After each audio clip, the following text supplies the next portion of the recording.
Hello everyone. Unit 1, Database and Database Users. Contents: what is database? What is database management system? Examples and applications. Next we see characteristics of database. Self-describing nature of database system.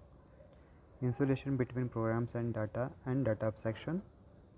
Support of multiple views of the data. Sharing of data and multi-user transaction processing. So first we see what is database. Data are raw facts. It must be formatted for storage, processing and presentation. A database is a collection of related data or a large integrated collection of data. Consider example. Consider the personal details of student maintained in an institution. Database management, the creation and maintenance of collection of organized data. Okay. So next we see what is database management system.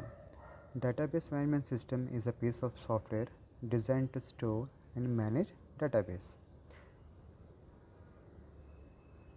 DBMS is a collection of programs that enables users to create and maintain a database. The database management system is a general purpose software system that facilitates the process of defining, constructing, manipulating and sharing database. So what do you mean by defining? Defining a database involves specifying the data types, structures and constraints of the data to be stored in the database. Next one is constructing. Constructing the database is the process of storing the data on same storage medium that is controlled by the DBMS. Manipulating. A database includes functions such as querying the database to retrieve specific data or updating the database to reflect changes in the mini world and generating the reports from the data. So next one is the sharing. Sharing a database allows multiple users to programs to access the database simultaneously. It is a software package to design to define, manipulate, retrieve and manage data in database. So block diagram shows database system environment. Okay, so it's having two parts: database system and database management system software. When user or a programmer having the some queries, okay, he will input to the DBMS software. It will receive the request from the user and it will process it and it will retrieve the information from the database which are stored in this database storage devices. Okay, and it will give the back to the database management system software and it will give the output to the application programs and it will process to the given return to the users in the readable format. So this is the process of database management system environment. So next we see the data example of database management system.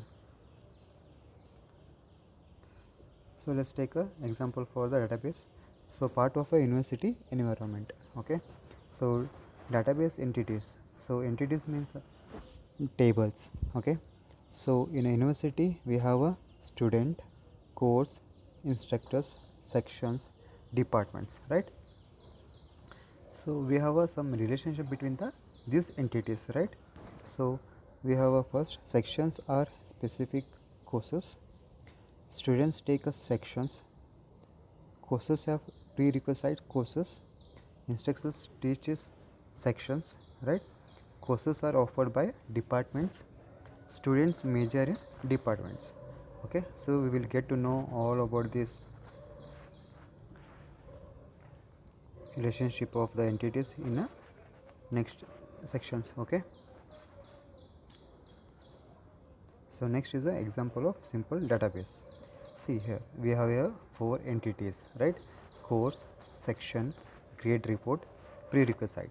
So these are the 4 entities and we are having some tuples in those entities, right? Tuples means records, a set of records, right?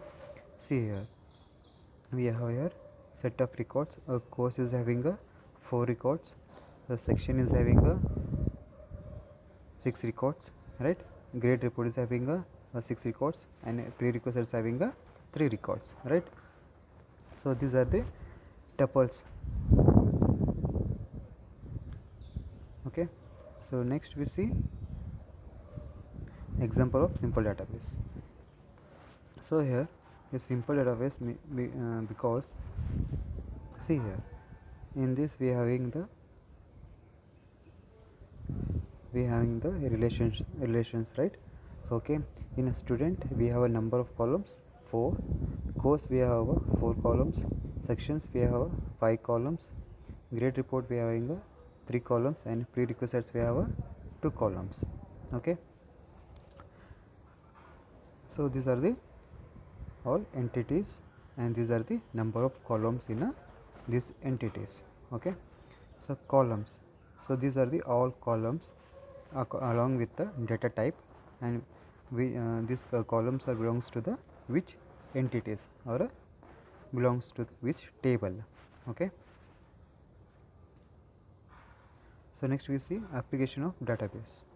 So where we use these databases: banking sector, credit and transactions, airlines for the reservation of the passengers, sales, universities to store about the students or academic care or staff information, etc. Human resources, right? So next we have the characteristics of the database approach. So first one is traditional file processing, second one is database approach.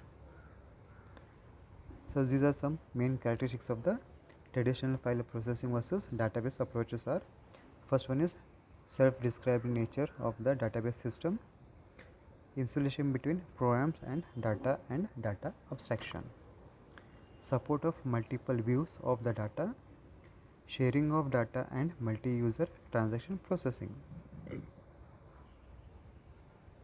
So next we see the difference between the file approach and database approach. So first is the file approach. Each user defines and implements the file needed for a specific software application. So next one is the redundancy or duplication of data. So what do you mean by redundancy? Suppose both users are interested in students. Each user maintains separate files and separate programs to manipulate these files. So this is about redundancy. So next is the data dependency. Data dependence: any changes to the structure of file may require changing all programs that access that file. Provides data inflexibility, right? In a file approach we cannot having a flexibility. Program data dependency and data isolation limits the flexibility, right? So next one is the incompatible file formats. Means structure of the file is embedded in the application program, so structures are dependent on the application. So incompatible file formats. So let me see in the database approach. A single repository maintains data that is defined once and then accessed by the various users, right? So next one is control redundancy. A multi-user database management system allow multiple users to access the database at the same time. Program data independency. Any changes to structure of data file does not require changing the programs that access that data file. Provides data flexibility because of program data independency. Compatibility in file formats. Structure of the file stored in the catalog and all application programs access it, right? So these are the difference between the file approach and database approach. Summary: in this session we learned about what is database, about database characteristics of database, briefly about the file processing and database approach. Thank you.